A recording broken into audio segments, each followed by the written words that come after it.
कनकमहामणिभूषितलिङ्गं फणिपतिवेष्टितशोभितलिङ्गम्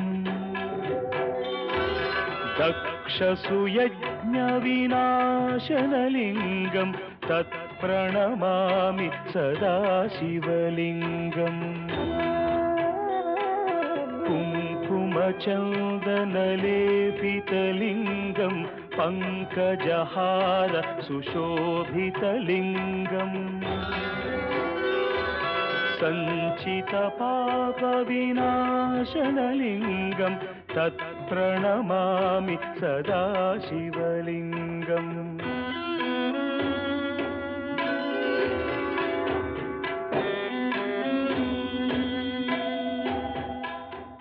మారేడు దళాలకి ఒక విశేషమైనటువంటి శక్తి ఉంటుంది. ఈ మారేడు దళాల్లో ఉండేటువంటి శక్తి ఏమిటి అని అంటే, చేత్తో వాటిని పుచ్చుకున్న వాటి మించి వచ్చేటువంటి గాలిని శ్వాసగా స్వీకరిస్తూ వస్తున్నా కూడా మనలో ఉండేటువంటి రోగ నిరోధక శక్తిని పెంచుకునడానికి కానీ ఆస్కారం ఏర్పడుతుంది.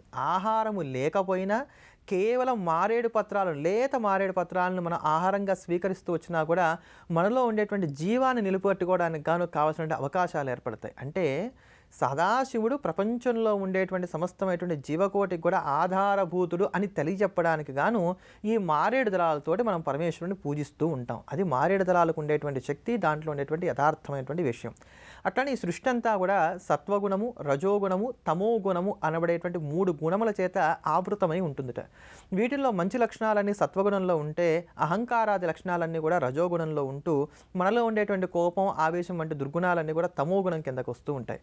వీటిల్లో ఉండేటువంటి సత్వగుణాన్ని పెంచుకునటానికి, మిగతా గుణాలను వర్జింపజేసుకోవడానికి కూడా నిత్యం పరమేశ్వరుని మారేడు దళాలతో పూజించాలి అని చెప్తారు. అందుకనే ఎప్పుడైతే ఇటువంటి దుర్గుణాలని నశిస్తాయో మనం ఒక సన్మార్గంలో ఉండగలుగుతాం కనుక అటువంటి సన్మార్గంలోకి తీసుకెళ్ళడానికి గాను బిల్వాష్టకం అనేటువంటి పేరుతోటి ఒక అష్టకాన్ని సృష్టి చేసి, ఆ అష్టకంలో ఒక్కసారి పరమేశ్వరుడికి బిల్వాన్ని కనుక అర్పణ చేసినట్లయితే కాశీకి వెళ్ళి ఈశ్వరుని చూసినంత, గయాకి వెళ్ళి మాధవుని చూసినంత పుణ్యం వస్తుంది అని చెప్పని మనకి చెప్పడానికి గల కారణాలు ఇవి. అందుకని యథార్థంగా ఎవరైతే ప్రతినిత్యము కూడా మారేడు చెట్టు నుండి వచ్చేటువంటి గాలిని శ్వాసగా స్వీకరిస్తూ ఉంటాడో, మారేడు యొక్క స్పర్శను అనుభవిస్తూ ఉంటారో, మారేడు దళాలతో ఈశ్వరుడికి అర్చన చేస్తూ ఉంటారో వారికి ఆయుర్దాయం వృద్ధి చెందుతుంది, ఐశ్వర్యం కలిగి ఉంటారు. వారి మనస్సులో ఉండేటువంటి సంకల్పాలన్నీ కూడా సత్సంకల్పాలై మంచి శాంతి వంటి సద్గుణాలను కలిగి ఉంటారని చెప్పని ఈ మారేడు పూజకి ప్రతిఫలంగా చెప్తూ ఉంటారు. అంతటి మహమోఘమైనటువంటి మారేడు దళాలకు సంబంధించినటువంటి బిల్వాష్టకాన్ని శ్రవణం చేద్దాం, ధన్యులమవుదాం.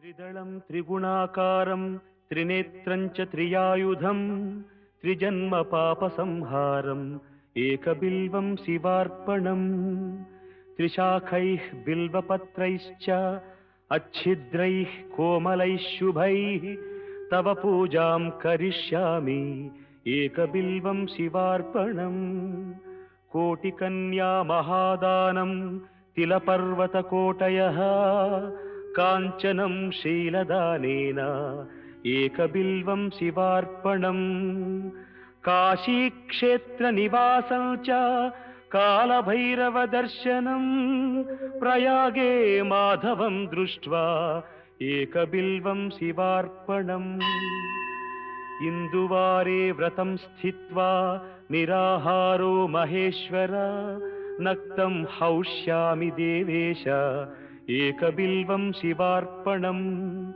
रामलिङ्गप्रतिष्ठा च वैवाहिककृतं तथा तटाकादि च संतानम् एकबिल्वं शिवार्पणम् अखण्डबिल्वपत्रं च आयुतं शिवपूजनम् कृतं नाम सहस्रेण एकबिल्वं शिवार्पणम् उमया सह देवेश नन्दिवाहनमेव च भस्मलेपन सर्वाङ्गम् एकबिल्वं शिवार्पणम् सालग्रामेषु विप्राणां तटाकं दशकूपयो यज्ञकोटिसहस्रश्च एकबिल्वं शिवार्पणम् दन्तिकोटिसहस्रेषु अश्वमेधशतक्रतौ कोटिकन्या महादानम् एकबिल्वं शिवार्पणम्।